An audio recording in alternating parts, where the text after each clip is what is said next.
Datang dalam sebuah hadis dari Anas bin Malik radhiyallahu taala anhu, diriwayatkan oleh Al-Imam At-Tirmidzi rahimahullahu taala dan selain beliau.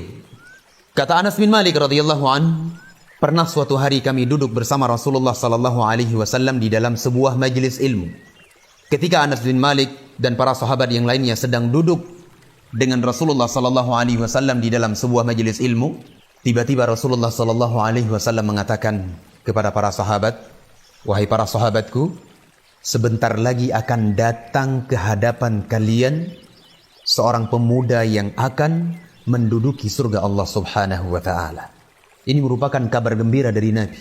Sebuah kabar gembira dari Rasulullah sallallahu alaihi wasallam di mana beliau sallallahu alaihi wasallam tidak pernah berbicara dengan hawa nafsu beliau, melainkan itu adalah wahyu dari Allah Subhanahu wa taala. Tidak lama setelah itu, kaum muslimin dan muslimat yang dirahmati Allah, datanglah salah seorang pemuda dari kalangan Ansar dalam keadaan masih ada bekas air wudhu di jenggotnya tersebut. Ia pegang sandal dengan tangan kirinya, kemudian ia beri salam kepada Rasulullah sallallahu alaihi wasallam dan para sahabat ridwanullah alaihim. Setelah itu orang itu pun berlalu. Ia pergi melakukan aktivitasnya. Kemudian di esok harinya, pada hari yang berikutnya, Nabi sallallahu alaihi wa ala alihi wasallam menyebutkan lagi ucapan yang sama. Ucapan yang kemarin beliau sebutkan. Apa ucapan tersebut? Beliau mengatakan, "Wahai para sahabatku, sebentar lagi akan muncul di hadapan kalian seorang pemuda yang akan menduduki surga Allah Subhanahu wa taala." Tidak lama setelah itu, datanglah pemuda yang kemarin datang kepada Nabi sallallahu alaihi wasallam dengan keadaan ia yang kemarin. Ia datang ke hadapan Rasul sallallahu alaihi wasallam dan para sahabat dalam keadaan masih ada bekas air wudhu yang menetes dari jenggotnya tersebut, menunjukkan bahwa pemuda ini baru saja berwudhu. Ia pegang sandal dengan tangan kirinya, kemudian dia beri salam kepada Rasulullah sallallahu alaihi wasallam dan para sahabat. Setelah itu pemuda itu pun berlalu. Ia pergi. Kemudian pada hari yang berikutnya, Rasulullah sallallahu alaihi wasallam mengucapkan lagi ucapan tersebut. Diulang lagi oleh Rasulullah sallallahu alaihi wasallam untuk yang ketiga kalinya. Beliau mengatakan kepada para sahabat, "Wahai para sahabatku, akan muncul sebentar lagi di hadapan kalian seorang pemuda yang akan memasuki surga Allah." Coba dibayangkan, satu kali saja sebenarnya sudah cukup pengkhabaran dari Nabi SAW terhadap pemuda tersebut bahwa ia adalah penduduk surga Allah. Namun di dalam hadis ini, Nabi SAW mengulang sampai 3 kali, 3 hari berturut-turut. Sehingga keadaan ini membuat Abdullah ibnu Ammar ibn al-As radhiyallahu an, salah seorang sahabat yang mulia, beliau penasaran dengan pemuda Ansar tersebut. Sehingga beliau mengikuti jejak perjalanan pemuda Ansar tersebut sampai ke rumah pemuda Ansar itu. Ketika Abdullah ibnu Ammar ibn al-As sampai ke rumah pemuda tersebut, beliau mengatakan kepada pemuda Ansar itu, "Wahai pemuda Ansar, sesungguhnya aku sedang ada masalah dengan ayahku, dengan orang tuaku. Berikan aku izin untuk tinggal di rumahmu selama 3 hari 3 malam." Padahal sangat memungkinkan Abdullah ibnu Ammar ibn al-As untuk tidur di masjid bersama ahlu suffah, bersama Abu Hurairah, bersama para sahabat yang lainnya yang tidak memiliki rumah.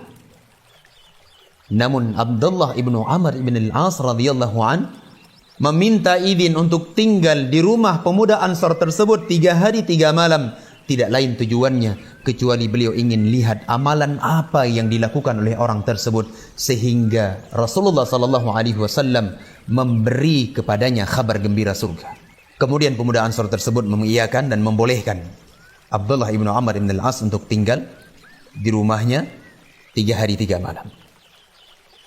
Lewatlah 1 hari 1 malam, 2 hari 2 malam, 3 hari 3 malam. Abdullah ibnu Amr ibn al-As radhiyallahu anhuma, beliau tidak mendapati ada amalan yang banyak yang dilakukan oleh pemuda Ansar tersebut. Amalannya sedikit, tidak banyak. Datang dalam riwayat yang lainnya disebutkan bahwa pemuda tersebut, ia tidak melakukan qiyamul lail, amalan yang sangat mulia. didapati oleh Abdullah bin Umar bin Al-As, orang tersebut tidak melakukan qiyamul lail.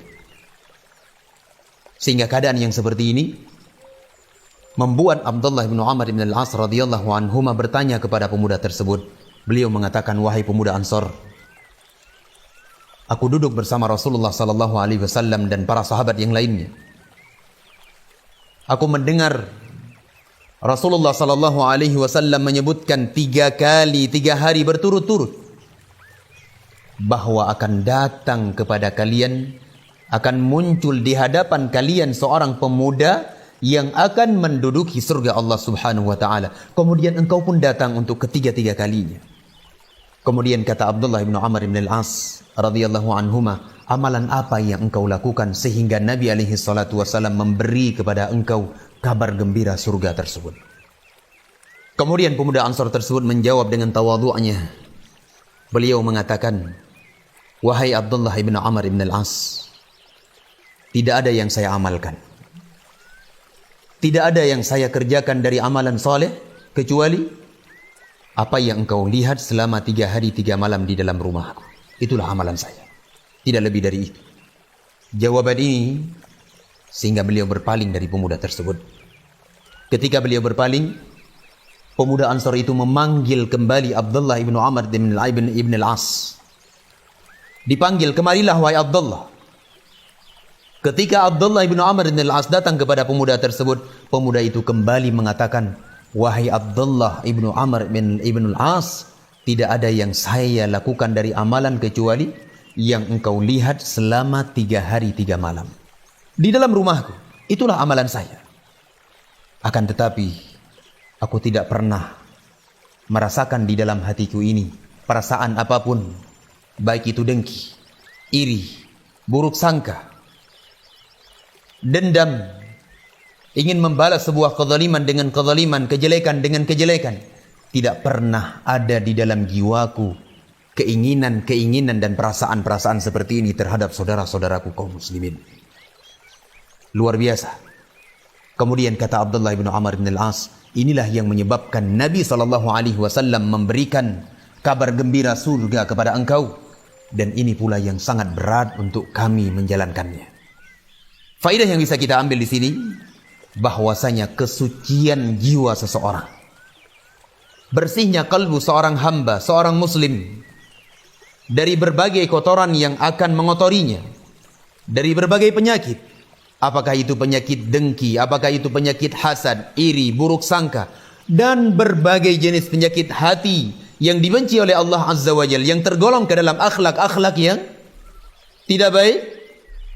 Ketika kita berupaya membersihkan ini, maka kita akan mendapatkan surga Allah Subhanahu wa taala Rabbul Alamin.